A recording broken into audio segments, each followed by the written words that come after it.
அகரோ பிராண்ட்லேருந்து ஒரு portable tyre inflator தான் எங்கிட்ட இருக்குது. இதில் ஒரு சில யூனிக்கான ஃபீச்சர்லாம் கொடுத்துருக்காங்க. இதை பற்றி தான் பார்க்க போகிறோம். ஸோ பாக்ஸ் கொஞ்சம் யூனிக்காக வந்து பண்ணியிருக்காங்க. பாக்ஸ் மேலே அதோட இமேஜ் போட்டிருக்காங்க. பார்க்குறதுக்கு ஒரு மாடர்ன் லுக்கில் இருக்குது. இதோட மாடல் பார்த்தீங்கன்னா Galaxy. Car tyre, bike tyre, bicycle tyre, football எல்லாத்துக்கும் யூஸ் பண்ணிக்க முடியும். அப்படியே சைடில் வந்தோம் அப்படின்னா air flow 17 litre per minute போட்டிருக்காங்க. Cylinder inner diameter 17 mm, pressure range 3 to 150 PSI, pressure யூனிட்லாம் போட்டிருக்காங்க. பாக்ஸ் கண்டென்ட்ஸை பொறுத்த வரைக்கும் main unit, 4 nozzles, air tube, cable. So பாக்ஸை ஓப்பன் பண்ணிடுவோம்.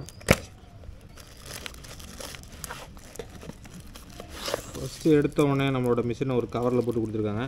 இதை ஒர்க்கில் வச்சிடலாம். வேறு என்ன கொடுத்துருக்காங்கன்னா உள்ளே ஒரு பாக்ஸ் ஒன்று இருக்குது. ஸோ அவ்வளோதான்.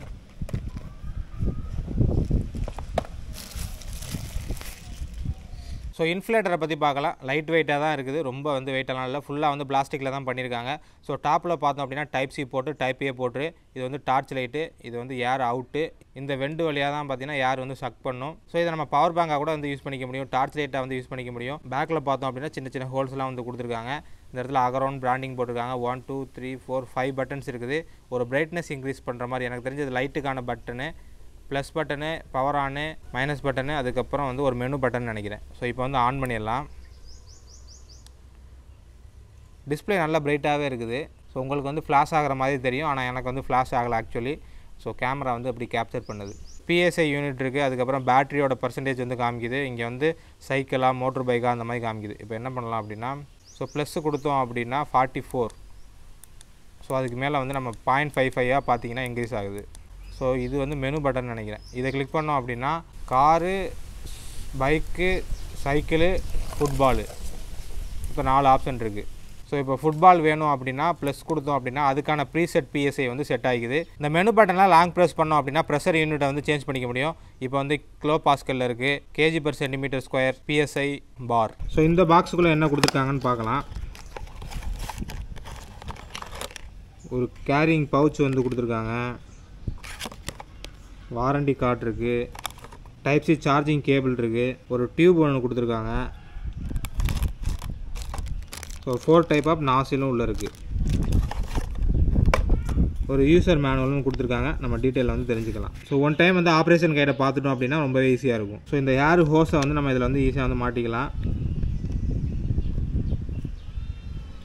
டைட்டாக மாட்டியாச்சு. ஸோ இதுதான் பார்த்தீங்கன்னா லுக்கு.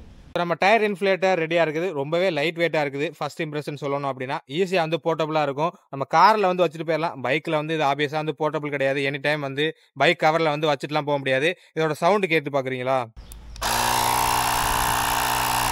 ஸோ கொஞ்சம் வைப்ரேஷன் இருக்குது. சவுண்டு வந்து இருக்க தான் செய்யுது. இப்போ என்ன பண்ண போகிறோம் அப்படின்னா ஒரு டிபிக்கலான ஒரு பைக் டயரை வந்து காற்று எடுத்து விட்டுட்டு ஸோ எவ்வளோ நேரத்தில் வந்து காற்று ஃபில் ஆகுது அப்படின்றத பார்க்க போகிறோம். ஸோ இந்த இன்ஃப்ளேட்டரோட ஒரு பெரிய அட்வான்டேஜ் பார்த்தீங்கன்னா டயரோட ப்ரெஷர் வந்து நமக்கு காமிச்சிடும். ஒன்ஸ் வந்து இதை மாட்டிட்டோம் அப்படின்னா ஸோ அதுக்கப்புறம் மீதமுள்ள PSI வந்து நம்மளால் செட் பண்ணிவிட்டு காற்று அடிச்சுக்க முடியும். ஸோ காற்று பிடிங்கிறதுக்கு முன்னாடி டயரில் எவ்வளோ ப்ரெஷர் இருக்குது அப்படின்றத பார்த்துடலாம்.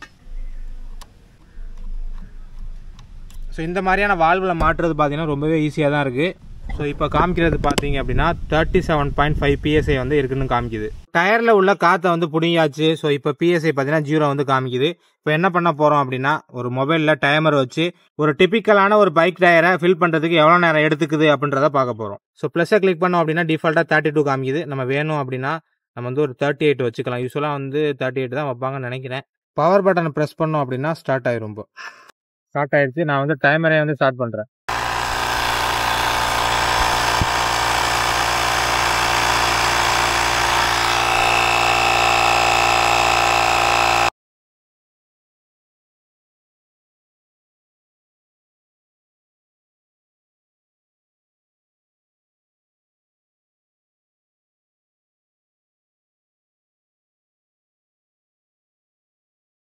ஆஃப் ஆயிடுச்சு. ஸோ இங்கே டைமரை நம்ம வந்து ஆஃப் பண்ணிடுவோம். ஸோ கிட்டத்தட்ட பார்த்தீங்கன்னா 2 மினிட்ஸ் வந்து அப்ராக்சிமேட்டாக வந்து எடுத்துருக்கு. இன்பில்டாகவே டார்ச் லைட் கொடுத்துருக்காங்க. ஓரளவு பவராக இருக்குது. ஏதாச்சும் ஒரு எமர்ஜென்சி அப்படின்னா நம்ம யூஸ் பண்ணிக்கலாம். அதே மாதிரி பார்த்தீங்கன்னா நடு ரோட்டில் ஏதாச்சும் நிற்கிறோம் அப்படின்னா ரெட் கலரில் பார்த்தீங்கன்னா விட்டு விட்டு லைட் ஏரியா மாதிரி கொடுத்துருக்காங்க. ஸோ அதை யூஸ் பண்ணி வழியில் போகிறவங்க வந்து நமக்கு ஹெல்ப் பண்ணுறதுக்கு வாய்ப்பு இருக்குது. இதில் 5000 mAh பேட்டரி வந்து கொடுத்துருக்காங்க. அதனால் நம்ம பவர் பேங்கை கூட யூஸ் பண்ணிக்க முடியும். உங்கள் மொபைல் சார்ஜ் பண்ணிக்கலாம், சின்ன சின்ன கேட்ஜெட்ஸ்லாம் வந்து சார்ஜ் பண்ணிக்க முடியும். ஸோ இந்த அக்ரோ டயர் இன்ஃப்ளேட்டரை யூஸ் பண்ணி அப்ராக்சிமேட்லி ஒரு 2 மினிட்ஸில் பைக் டயரை வந்து ஃபில் பண்ணிக்க முடியும். காரை பொறுத்த வரைக்கும் எனக்கு ஐடியா இல்லை. ஸோ காருக்கு கொஞ்சம் டைம் அதிகமாக தான் எடுக்கும். என்கிட்ட கார் இல்லாதனால வந்து செக் பண்ண முடியல. இதோட ப்ரைஸ் பார்த்தீங்க அப்படின்னா 2200 வருது. ஒரு நல்ல ஒரு போர்ட்டபுளாக இருக்குது. எமர்ஜென்சி லைட் வந்து கொடுத்துருக்காங்க. பவர் பேங்காக நம்மளால வந்து யூஸ் பண்ணிக்க முடியும். வைப்ரேஷன் அதுக்கப்புறம் சவுண்டும் பார்த்தீங்கன்னா ரொம்பவே மினிமமாக தான் இருக்குது. ஸோ ஒரு லாங் லைஃப் கண்டிப்பாக வரும் தான் நினைக்கிறேன். 1 இயர்க்கான வாரண்டியும் கொடுத்துருக்காங்க. ஸோ இது வாங்குறதுக்கான லிங்க் பார்த்தீங்க அப்படின்னா டிஸ்கிரிப்ஷனில் கொடுத்துருக்கேன். செக் பண்ணி பாருங்க. பாய்.